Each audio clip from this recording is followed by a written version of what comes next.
Bonjour à tous et bienvenue sur le podcast J'ai l'œil du tigre. Je suis Claire, la muséographe et scénographe de Fun in Museum.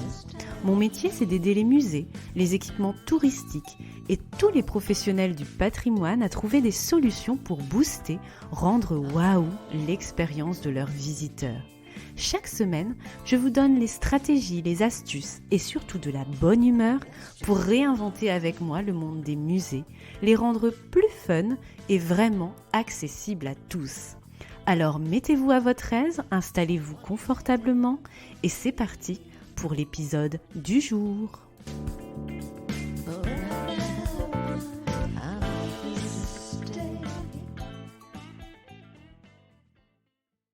Expo mode d'emploi, Régie d'Enfer et Organidja, ça vous dit quelque chose ? Ce sont mes 3 premières formations en ligne pour booster vos compétences dans la création d'expositions permanentes, temporaires, itinérantes, que vous soyez étudiant ou pro du secteur musée, patrimoine, tourisme. Ces 3 formations concrètes sont accessibles en ligne à tout moment pour moins de 50 € pour vous former en mode boost, en toute liberté. Rendez-vous sur www.funinmuseum.com/boutique pour faire des expos à mes côtés après avoir écouté J'ai l'œil du tigre. À tout de suite. Bonjour et bienvenue dans l'épisode 29 de J'ai l'œil du tigre. Aujourd'hui, on va poursuivre notre réflexion entamée la semaine dernière sur le musée du XXIe siècle. Si vous ne l'avez pas encore écouté, direction épisode 28, Piliers et tendances du musée du XXIe siècle, qui vous propose une synthèse en 15 minutes du rapport du ministère de la Culture Musée du XXIe siècle de 251 pages. Avant de rentrer dans le vif du sujet, la dédicace. Je dédie cet épisode à Jennifer du blog Weird Family, tellement bienveillante auprès des publics et experte en médiation culturelle. Vous aurez l'occasion de la rencontrer mardi prochain dans le nouvel épisode invité. Teaser, teaser.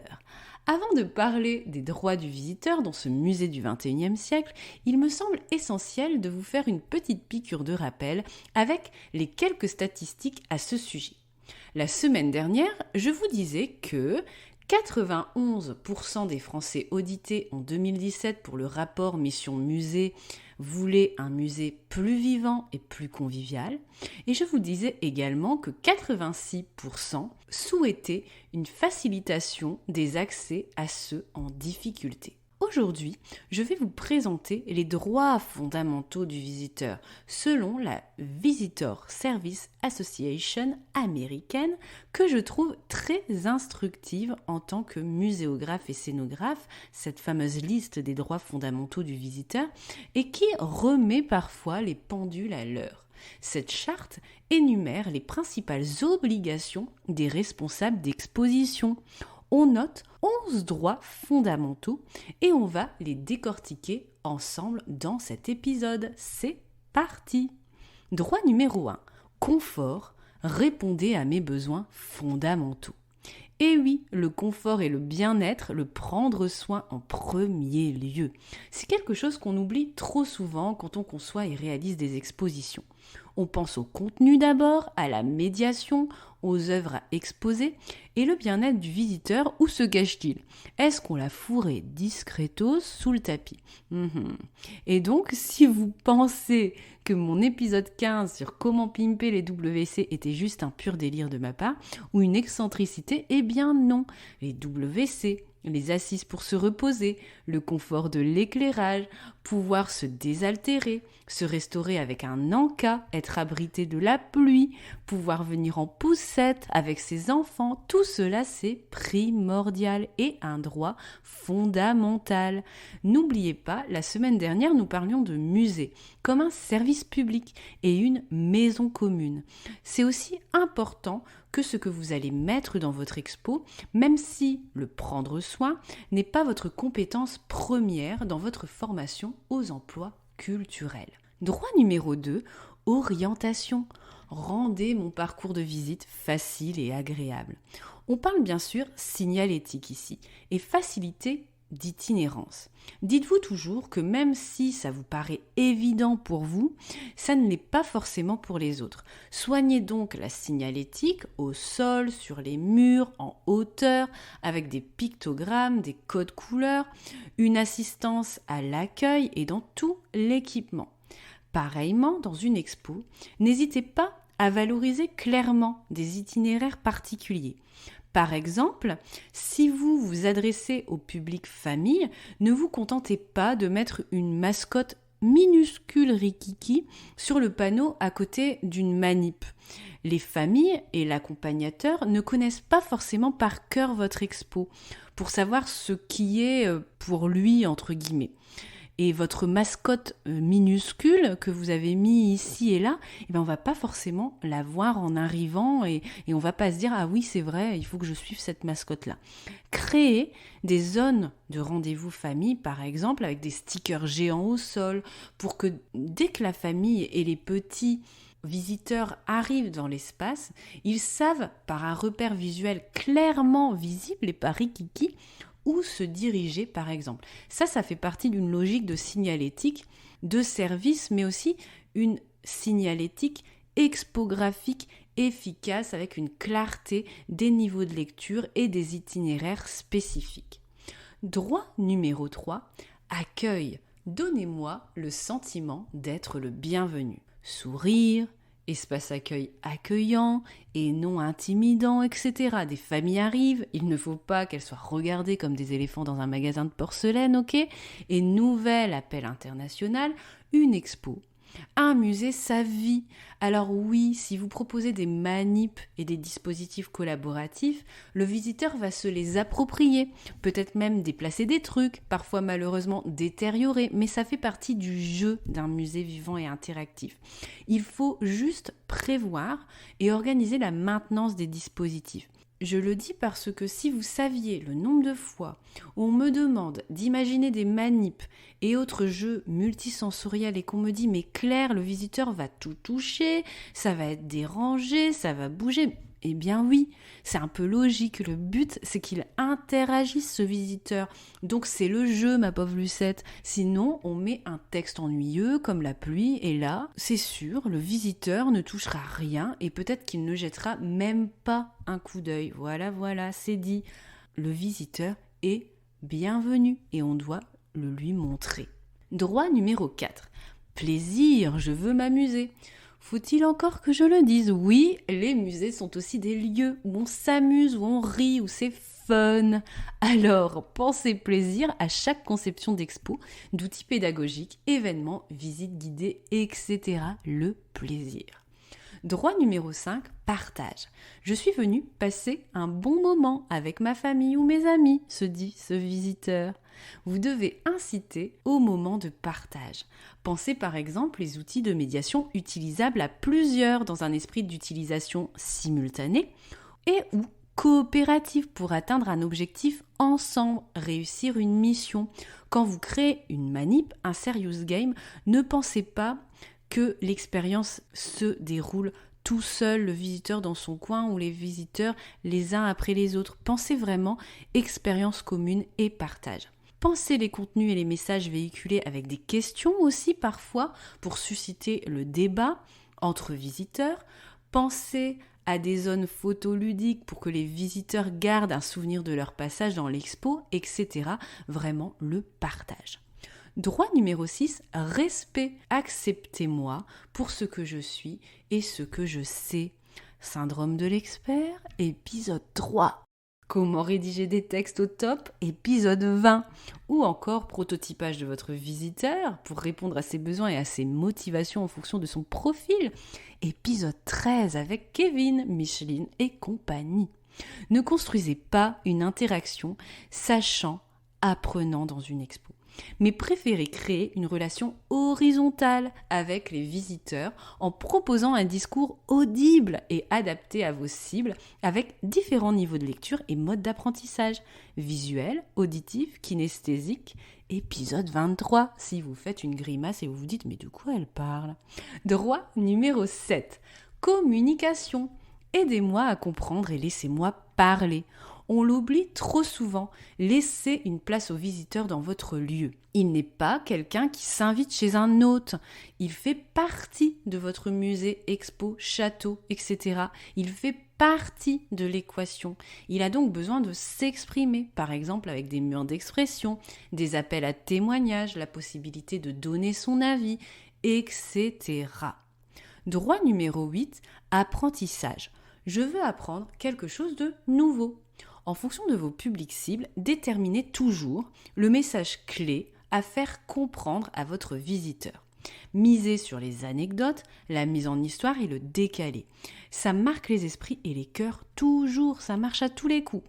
Dites-vous qu'à chaque séquence, chapitre, salle d'expo, il faut au moins une notion clé à retenir par niveau de lecture et une anecdote, une curiosité pour chaque public cible, à chaque fois. Le petit truc waouh, je ne savais pas ça, c'est sympa. Voilà ce que le visiteur de chaque niveau de lecture doit se dire. Droit numéro 9, choix et maîtrise, laissez-moi choisir. Accordez-moi une certaine maîtrise des choses. Oui, quand on fait une expo, il faut s'interroger sur l'engagement du visiteur. Comment on peut impliquer celui-ci dans sa découverte? Comment peut-il personnaliser son parcours, son expérience? Que peut-il choisir? Il faut lui laisser une part de liberté dans son expérience muséale, expographique, patrimoniale. Et donc, vous devez, en tant que professionnel actif ou en devenir, intégrer ce lâcher-prise dans votre pratique et créer des situations où le visiteur peut faire ses propres choix. De toute façon, vous ne pouvez pas le contrôler, ni ses pas, ni son esprit, ses sensations, son petit cœur. Vous avez juste un rôle d'orientation et vous lui proposez des choses. Jamais vous n'imposez un parcours totalement obligatoire. Il faut toujours des sorties de route possibles. Il faut aussi des portes d'entrée différentes pour entrer en contact avec une collection, un contenu, une porte d'entrée visuelle, auditive, numérique, ludique, conversationnelle, etc. Donnez le choix. Droit numéro 10, défi et confiance. Donnez-moi à relever un défi à ma portée. Et oui, les défis, les parcours aventures, il en faut toujours des challenges dans une expo, quel que soit votre thème. Imaginez des missions à accomplir et créez même une histoire globale qui relie tous ces défis dans un scénario complet. Cet itinéraire défi peut être un niveau de lecture de découverte particulier, où vous pouvez bâtir toute votre expérience sur ce principe. Et c'est ce que j'ai fait récemment pour une cité du volcan, un pôle des étoiles, etc. Un scénario complet, un parcours aventure avec des défis à relever à la portée du public cible. Droit numéro 11, revitalisation. Aidez-moi à me sentir revigorée. En effet, il faut toujours avoir un avant et un après l'expérience. Il faut que le visiteur ait vécu une transformation qui peut être intellectuelle, artistique, sensorielle, émotionnelle, citoyenne, etc. Il faut lui apporter de l'énergie, de l'eau à son moulin pour lui donner envie de continuer l'expérience muséale, patrimoniale. La partager sur les réseaux sociaux, se documenter, revenir, etc. Je suis convaincue qu'une expo ou une visite patrimoniale doit générer une bouffée d'oxygène pour le visiteur. Bref, pensez avant-après quand vous imaginez une expo et une expérience de visite, un parcours de visite. Et nous sommes arrivés à 11 rois. Bon, on fait le burger de la mort du Burger Quiz où je vous fais le résumé. Allez, prenez un post-it. Droit numéro 1, confort. Répondez à mes besoins fondamentaux. Droit numéro 2, orientation, rendez mon parcours de visite facile et agréable. Droit numéro 3, accueil, donnez-moi le sentiment d'être le bienvenu. Droit numéro 4, plaisir, je veux m'amuser. Droit numéro 5, partage, je suis venu passer un bon moment avec ma famille ou mes amis. Droit numéro 6, respect, acceptez-moi pour ce que je suis et ce que je sais. Droit numéro 7, communication, aidez-moi à comprendre et laissez-moi parler. Droit numéro 8, apprentissage. Je veux apprendre quelque chose de nouveau. Droit numéro 9, choix et maîtrise. Laissez-moi choisir. Accordez-moi une certaine maîtrise des choses. Droit numéro 10, défi et confiance. Donnez-moi à relever un défi à ma portée. Droit numéro 11, revitalisation. Aidez-moi à me sentir revigoré. Avant de vous quitter, je souhaiterais faire une petite transition pour l'épisode invité de la semaine prochaine, où on parlera du jeune public et notamment des bébés au musée. Et oui, je vous l'avais promis cet épisode, je voulais vous partager aussi donc les droits du petit visiteur en guise de conclusion. Est-ce que vous les connaissez ? Ils sont proposés par l'association Montmartre, la famille au musée, dont on vous a d'ailleurs parlé dans l'épisode les chatbots culturels avec Caroline Rosenet. Droit numéro 1 du petit visiteur, donc, le droit de visiter à ton rythme. Droit numéro 2, le droit d'avoir une œuvre préférée. Droit numéro 3, le droit de fermer les yeux si tu n'aimes pas quelque chose. Droit numéro 4, le droit de s'asseoir. Ça ne vous rappelle rien ? Droit numéro 5, le droit de copier, imiter les statues, dessiner sur un carnet, etc. Droit numéro 6, le droit de poser des questions. Droit numéro 7, le droit de partager ses impressions. Il n'y a pas que les experts et les guides qui peuvent commenter et s'exprimer sur un sujet. Droit numéro 8, le droit de ne regarder que les détails en faisant un cadre avec sa main, par exemple, avec ses 2 petites mains. Droit numéro 9, le droit de ne pas tout regarder. Liberté et choix encore. Et enfin, droit numéro 10, le droit de t'évader du musée, de rêver. Je vous mets le lien de la description complète de ces droits du petit visiteur dans la présentation de cet épisode sur le site de Montmartre. Et voilà, l'épisode touche à sa fin. J'espère que vous avez passé un moment rafraîchissant et inspirant. Nous nous retrouvons mardi prochain pour les épisodes de l'été en mode summer vibe et cocotier avec un programme cahier de vacances que je vous ai concocté, chère auditrice, chère auditeur. J'espère que ça va vous plaire. Préparez vos chapeaux, vos lunettes et vos bouées flamants roses. On commence à préparer les vacances la semaine prochaine.